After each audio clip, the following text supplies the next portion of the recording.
నమస్తే. Welcome to our channel. నేను విశాల్ని. ఇప్పుడు ఒక వార్త సోషల్ మీడియాలో చక్కెర్లు కొడుతుంది. అది ఏంటి అంటే వైసీపీ ఎంపీ విజయసాయిరెడ్డి ఎక్స్‌లో ఒక పోస్ట్ పెట్టాడు. ఆ పోస్ట్‌లో ఏముంది?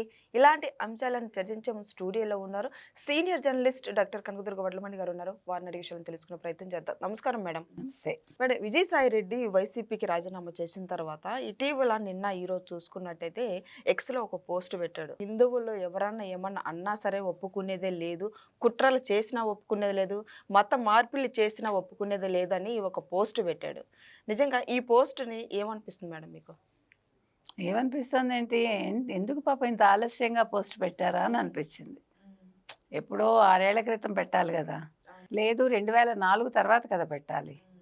మరి 2025 ఎండింగ్‌లో ఎందుకు పెట్టాడాయన?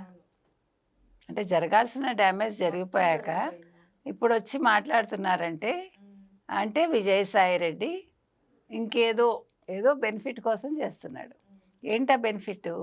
ఇప్పుడు ఆయన రాజకీయాల్లోకి మళ్ళీ రీఎంట్రీ ఇస్తానని ఇటీవల కాలంలో చెప్పాడాయన. సో రీఎంట్రీ అందరూ ఏమనుకున్నారు? మళ్ళీ జగన్మోహన్ రెడ్డితో చేరతాడని అనుకున్నారు. కానీ జగన్మోహన్ రెడ్డి పరిస్థితి ఇవాళ ఎలా ఉంది? ఇవాళ జైలా, రేపు జైలా, ఎల్లుండి జైలా, నెల తర్వాత జైలా అనే పరిస్థితిలో ఆయన ఉన్నాడు. ఒక్కొక్కళ్ళు కలుగులోంచి బయటకొచ్చి మేము తప్పులు చేసాము, అవును మేము వెనక్కి ఇచ్చేసాం డబ్బులని ఒకడంటాడు. ఇంకొకడు ఏమంటాడు? మేము తప్పులు చేసాము, నేను అప్రూవర్గా మారిపోతాను, నేను ఆ పేర్లు ఏంటో చెప్పేస్తానని ఇంకొకడు అంటాడు. ఇట్లా రోజుకొకళ్ళు బయటకు వచ్చేసి అప్రూవర్స్గా మారిపోతాం అనేసరికి ఎవరికి భయం వేస్తుంది? నెంబర్ 2గా ఉన్న విజయసాయిరెడ్డికి భయం వేస్తుందా, మీకు భయం వేస్తుందా? అంటే 3 సార్లు మద్యం కుంభకోణానికి సంబంధించి, అంటే దానికి సంబంధించి చర్చలు విజయసాయిరెడ్డి ఇంట్లో జరిగాయని విజయసాయిరెడ్డే చెప్పారు. రెండోది ఏం చెప్పారు? మద్యం కుంభకోణానికి సూత్రధారి వాసుదేవరెడ్డి అని ఆయనే చెప్పారు. వాసుదేవరెడ్డి ఇరుక్కుని తప్పించుకుందామని చూసి కుదరక రాజకసిరెడ్డి పేరు చెప్పి ఆయన వెళ్ళిపోయాడు. మళ్ళా వచ్చి ఇటీవల కాలంలో రాజకసిరెడ్డి కావచ్చు, ఇంకొక అతను కావచ్చు, మేము అప్రూవర్స్గా మారిపోతాము, మాకు బెయిల్ ఇవ్వండి అని అడిగారు. ఇవాళ పార్టీ ఏ రకంగా ఉంది? వైసీపీ గందరగోళంలో ఉంది. ఒక్క సీనియర్ నాయకుడు లేరు. జగన్మోహన్ రెడ్డికి అటు కుటుంబ పరంగా ఎవరూ లేరు, ఇటు పార్టీ పరంగా ఎవరూ లేరు. సజ్జల్ని నమ్మడానికి లేదు. కాబట్టి ఈ నేపథ్యంలో ఆయన సేఫ్ గేమ్ ప్లే చేయాలంటే చేయాలి అని ఆలోచించాడు. మతం అనే ఒక ఆయుధాన్ని ఆయన బయటకు తీశాడు. మతమే ఎందుకు తీశాడు? ఎందుకంటే జగన్మోహన్ రెడ్డిని ఇబ్బందుల్లో పెట్టాలంటే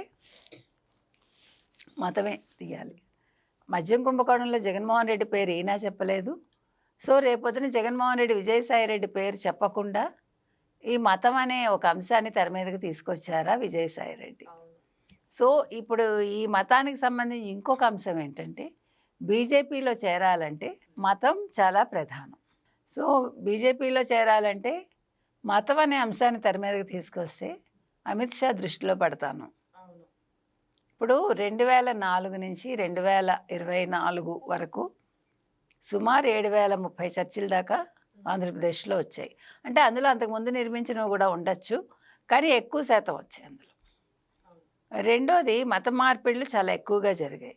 ఈయన అన్నాడు కదా, డబ్బిచ్చి మత మార్పిళ్ళు చేస్తున్నారు, సహించేది లేదు, మత మార్పిళ్ళు సహించేది లేదు, కుట్రలు చేస్తే సహించేది లేదు. మంచిదే, మీరు తీసుకున్న నిర్ణయం బాగుంది, కానీ దీన్ని మీరు ఎప్పుడు ఎక్స్ప్రెస్ చేసి ఉండాలి?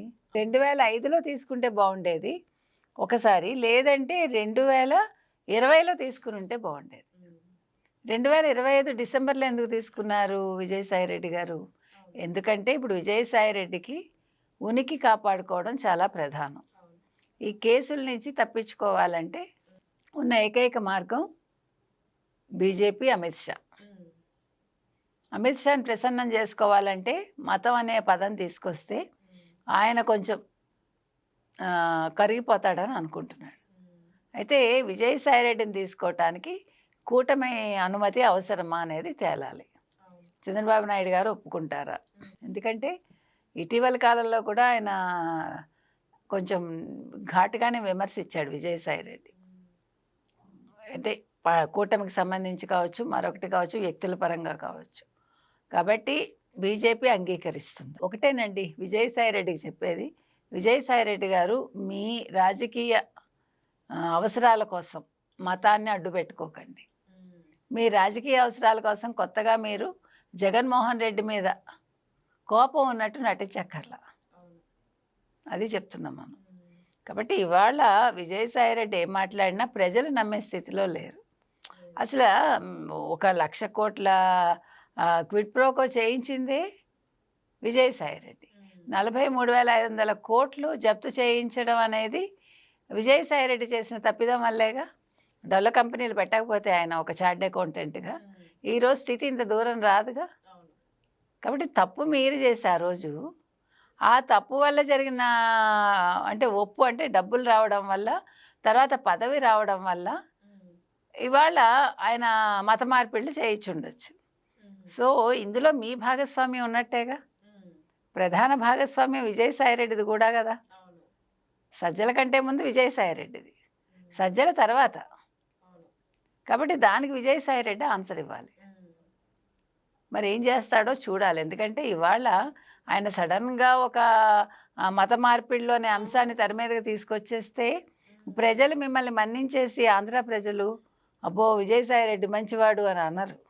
వాళ్ళు మర్చిపోరు దేవాదాయ భూములు ఎలా ఆక్యుపై చేసుకోవాలనుకున్నారో, ఒక శాంతి అనే ఆవిడని ఎట్లా అపాయింట్ చేశారో, తర్వాత జరిగిన మొత్తం ఆ విషయాలన్నీ కూడా ప్రజలకు తెలుసు. ఆవిడకు ఒక విల్లా ఎలా వచ్చిందో, 3 కోట్ల విల్లా, ఇంకా ఏమేం జరిగాయి ఎవరికి తెలుసు.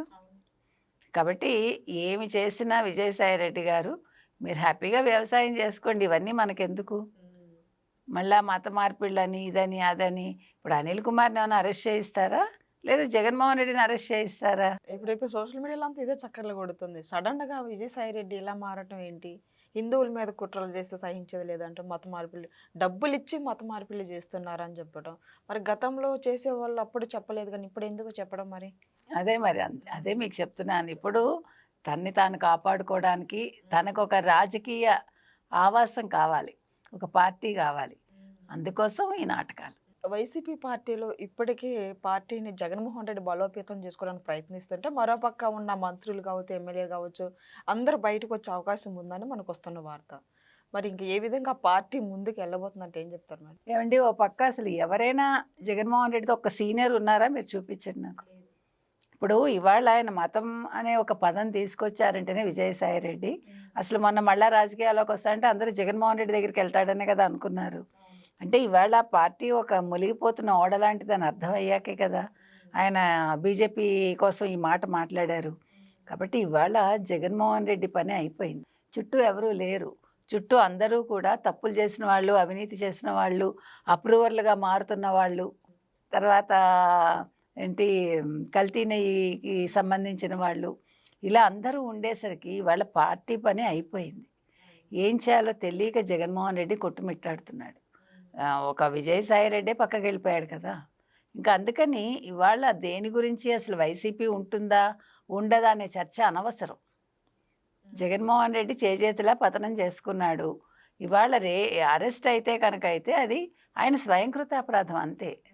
జగన్మోహన్ రెడ్డి అరెస్ట్ అయినా, జగన్మోహన్ రెడ్డి చుట్టూ ఉండేవాళ్ళు అరెస్ట్ అయినా, ఒకవేళ విజయసాయిరెడ్డి అరెస్ట్ అయినా ప్రథమ కారణం విజయసాయిరెడ్డి అయితే ద్వితీయ కారణం జగన్మోహన్ రెడ్డి. అంతే చెప్తాం మనం. Thank you. Thank you.